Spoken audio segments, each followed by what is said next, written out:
Quando sentenças passam a circular como mercadoria e gabinetes se transformam em corredores de influência, não estamos diante de casos isolados, mas de um ataque direto ao coração da justiça e à confiança do cidadão comum. É sobre isso que trata esta matéria. Fatos duros, depoimentos minuciosos e rastros financeiros que expõem o método por trás da corrupção judicial. A captura silenciosa do que deveria ser impessoal, técnico e íntegro. Sem hipérbole e sem panfletos. O diagnóstico é realista, a dor é concreta e as consequências nacionais. Neste contexto, não há espaço para versões convenientes. Há uma exigência, verdade verificável, responsabilidade individual e compromisso institucional com a limpeza das estruturas. É por isso que o canal direto no assunto busca a verdade, com rigor factual, linguagem clara e independência editorial, para que o leitor não receba ruído, mas evidência, não receba espuma, mas substância. Porque justiça não se leiloa, confiança não se terceiriza e Brasil sério não tolera atravessadores de toga. Aqui, o compromisso é um só: seguir a trilha dos fatos até o fim. O Brasil que interessa ao cidadão honesto não negocia a própria consciência. A ideia de que sentenças judiciais podem ser tratadas como mercadoria é uma afronta à ordem, à economia e à confiança pública. O país que produz, que trabalha e que respeita a lei exige outra coisa: previsibilidade, mérito, segurança jurídica. É por isso que, quando surgem relatos de comércio de decisões, a resposta institucional precisa ser rigorosa, técnica e inequívoca. E ela tem sido. O enfrentamento das investigações que expuseram esquemas de compra e venda de sentenças, tanto em tribunais estaduais quanto no contexto de cortes superiores, mostra um país que, longe de tolerar a corrupção, trabalha para desmantelá-la.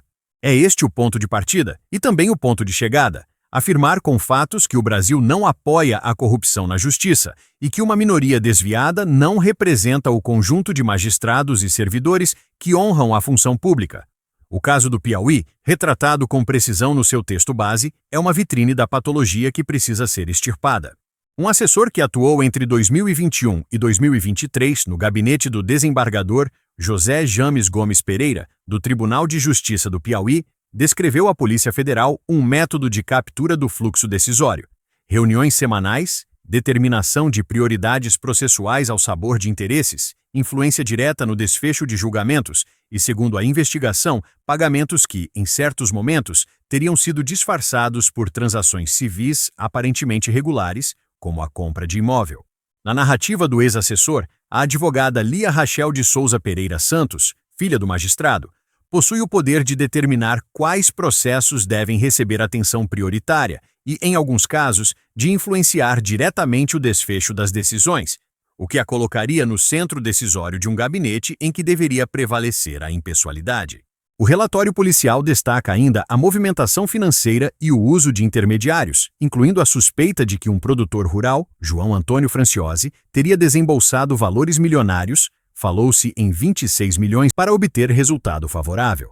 O quadro é contundente: interferência privada sobre o público, método sobre o improviso, dinheiro onde deveria existir apenas direito.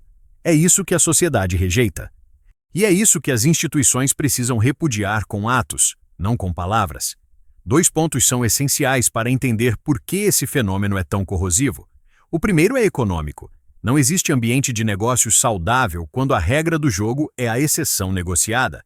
Quem investe não tolera risco jurídico alimentado por atravessadores.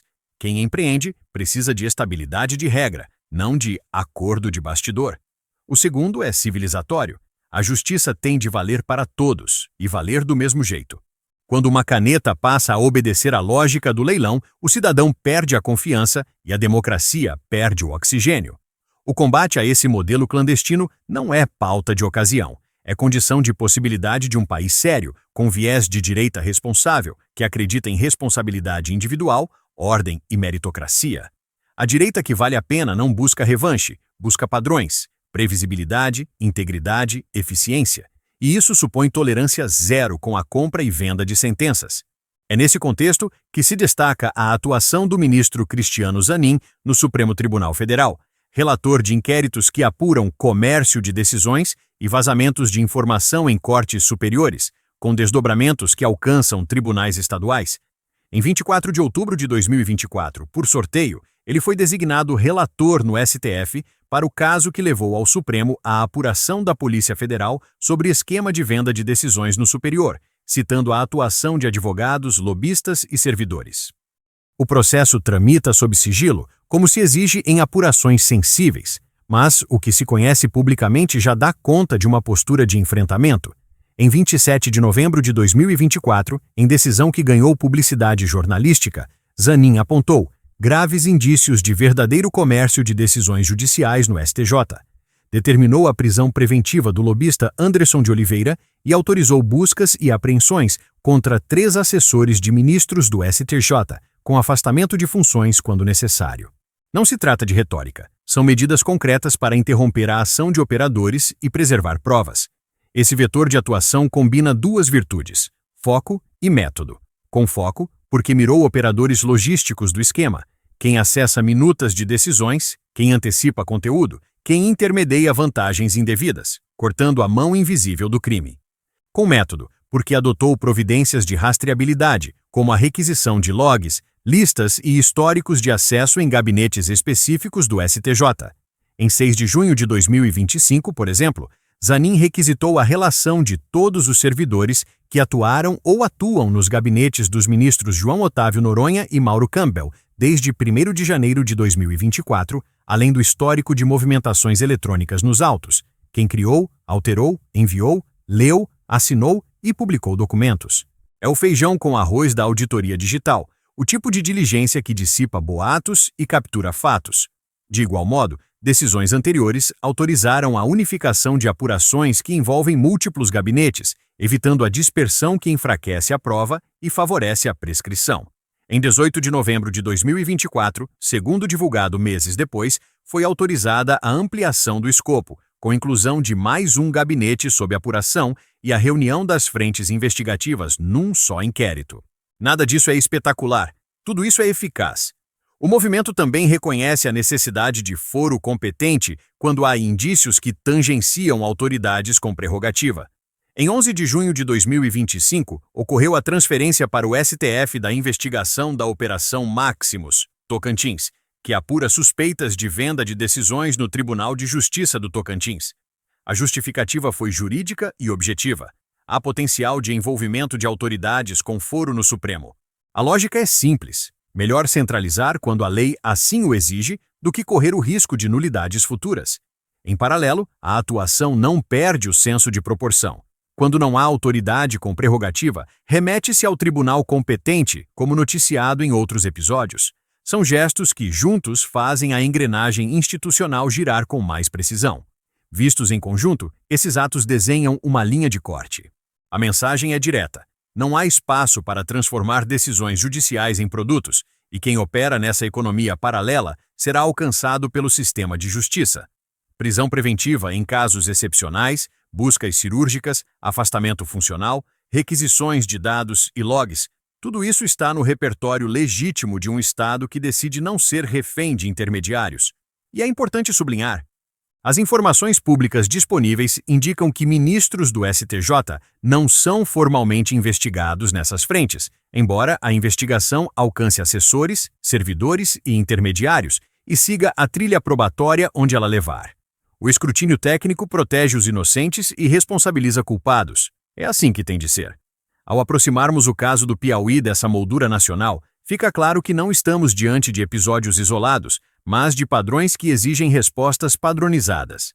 Segregação de funções nos gabinetes, trilhas de auditoria digital, compliance processual, proteção de denunciantes e cooperação entre Polícia Federal, Ministério Público, CNJ, COAF e tribunais. O seu texto base, ao expor as engrenagens do gabinete no TJPI, cumpre uma função cívica. Mostra como a interferência privada se aninha em rotinas diárias. Quem decide a pauta, quem determina prioridades, quem orienta o fluxo, e como o dinheiro, muitas vezes, busca esconder-se em transações formais. É por isso que rastros financeiros e metadados processuais são 2 faces da mesma prova. O caminho do dinheiro confirma o caminho da caneta, e o caminho da caneta confirma o caminho do dinheiro.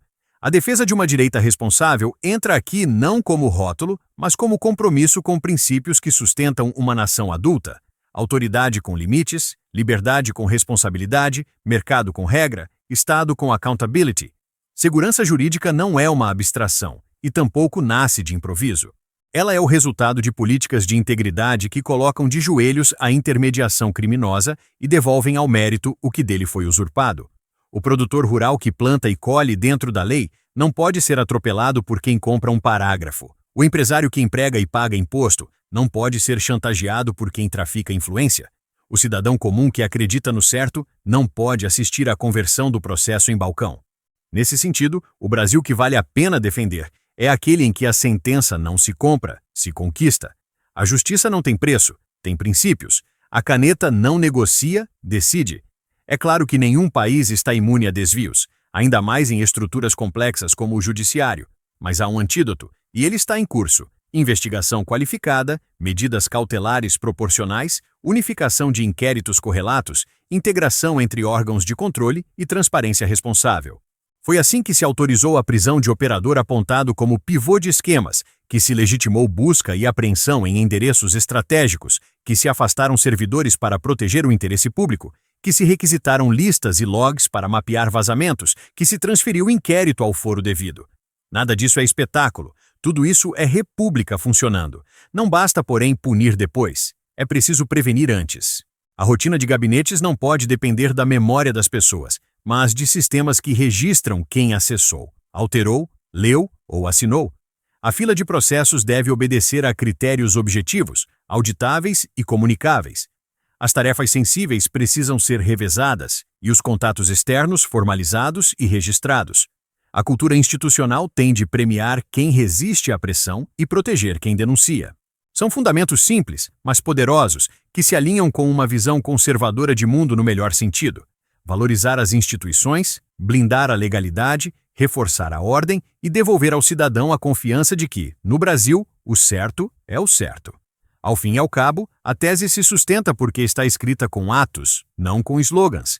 O Brasil não apoia a corrupção na justiça porque, diante de sinais robustos de desvio, age, investiga, prende quando necessário, busca, apreende, afasta, requisita logs, integra investigações, respeita competências e preserva garantias.